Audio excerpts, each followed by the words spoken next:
Assalamualaikum warahmatullahi wabarakatuh, selamat datang di Cerita Dong Mas.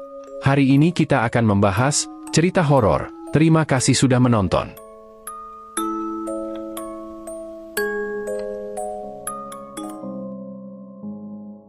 Dibonceng oleh ojek hantu, peristiwa ini terjadi 1 tahun yang lalu. Sebut saja namanya Mbak Tri. Sebagai orang desa, pilihan kerja kalau gak jadi petani, ya biasanya merantau ke kota besar. Nah, yang kedua ini menjadi pilihan Mbak Tri. Mbak Tri merantau untuk bekerja di kota Surabaya sebagai pembantu rumah tangga. Setelah kerja selama 2-3 tahun, Mbak Tri belum pernah pulang ke desanya, yaitu Desa Sambong, Kecamatan Sedan, Rembang, Jawa Tengah. Akhirnya, suatu hari Mbak Tri memutuskan untuk pulang kampung. Singkat cerita, sekitar jam 1 pagi Mbak Tri nyampe di Rembang dan turun dari bus. Namun Mbak Tri tidak langsung tiba di desanya. Jarak desa Mbak Tri dengan jalur Pantura sendiri masih cukup jauh, sekitar 8 kiloan. Karena waktu itu masih malam, akhirnya Mbak Tri mencari tukang ojek yang memang sering mangkal malam di sekitar pertigaan Pandangan, tempat Mbak Tri turun dari bus. Daerah ini cukup ramai, karena pertigaan itu mempertemukan Kecamatan Sedan dengan jalur Pantura. Kebetulan Mbak Tri melihat Pak Bayan, tetangga di kampungnya yang memang berprofesi sebagai tukang ojek. Langsung saja Mbak Tri menghampiri beliau dan meminta untuk mengantarkan pulang.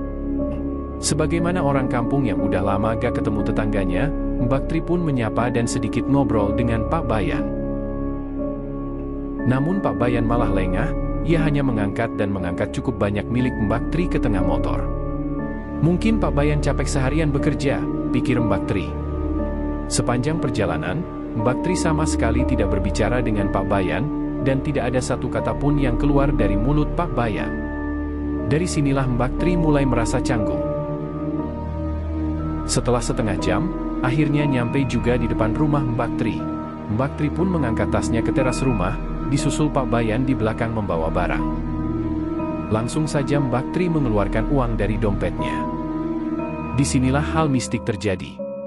Saat Mbak Tri membalikan badan untuk ngasih ongkos ojek ke Pak Bayan, tiba-tiba sosok Pak Bayan berubah menyeramkan. Mukanya berubah menjadi merah menyala. Tiba-tiba angin bertiup kencang, dan sosok Pak Bayan menghilang begitu saja berikut motornya. Antara rasa capek dan syok, Mbak Tri pun hanya terpana menggigil dan segera memasuki rumahnya. Esok paginya, Mbak Tri masih bingung dan syok dengan kejadian tadi malam. Apa sih yang sebenarnya terjadi malam itu? Meskipun begitu, Mbak Tri merasa masih berhutang uang ojek pada Pak Bayan, sehingga Mbak Tri memutuskan pergi ke rumah Pak Bayan buat bayar uang ojek. Disinilah kejadian semalam terkuak. Saat sampai di rumah Pak Bayan, Mbak Tri ditemui oleh keluarga Pak Bayan. Dan alangkah kagetnya Mbak Tri ketika diceritakan bahwa sebenarnya Pak Bayan sudah meninggal seminggu yang lalu. Jadi, siapa sebenarnya tukang ojek tadi malam yang dinaiki Mbak Tri? Dan jarak 8 kilo perjalanan itu, Mbak Tri sebenarnya naik apa?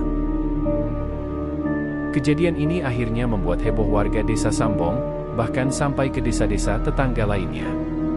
Siapapun itu, hodam atau jin, Mbak Tri tetap merasa berterima kasih karena telah diantarkan sampai ke rumahnya dengan sehat walafiat dan barang-barangnya pun utuh, tidak ada yang hilang.